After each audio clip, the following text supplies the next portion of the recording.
Le président chinois Xi Jinping a salué les progrès accomplis par les deux parties lors de l'entretien téléphonique avec son homologue américain, en disant que leurs efforts bénéficieraient au bout du compte à leurs deux pays et au monde.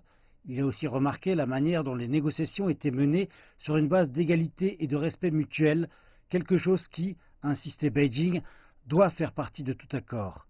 Le ministère chinois des Affaires étrangères a déclaré que les deux parties devaient se préparer à aborder la prochaine phase cruciale de négociation. Nous avons une position claire sur les questions du commerce sino-américain et les deux parties ont récemment atteint un consensus sur le texte de l'accord de phase 1. À présent, les deux parties abordent certains des travaux suivants. Je pense que vous avez tous remarqué les déclarations des deux parties. Comme nous l'avons déjà dit auparavant, un accord de phase 1 sert les intérêts de la Chine, des États-Unis et du monde et est conforme aux attentes de la communauté internationale. Le président des États-Unis semblait tout autant enjoué lors de l'entretien téléphonique, disant qu'il voulait que la phase 1 soit signée et scellée dès que possible.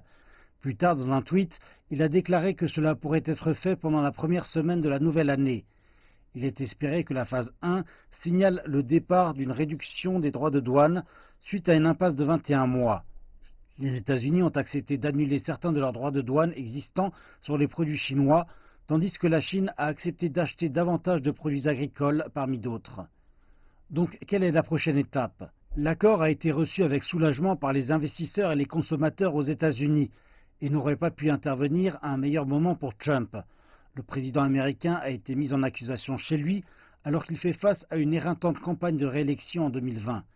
Il a déclaré qu'il ne savait pas ce que la phase 2 apporterait, mais que les droits de douane existants de 25% sur 250 milliards de dollars d'importations chinoises resteraient en place pour le moment. Par ailleurs, le président chinois a aussi fait état de son inquiétude quant à ce qu'il a qualifié d'actions américaines négatives à propos d'événements dans les territoires chinois de Taïwan, de Hong Kong, du Xinjiang et du Tibet. Xi Jinping a souligné que Washington devrait se tenir à l'écart des affaires internes de Beijing.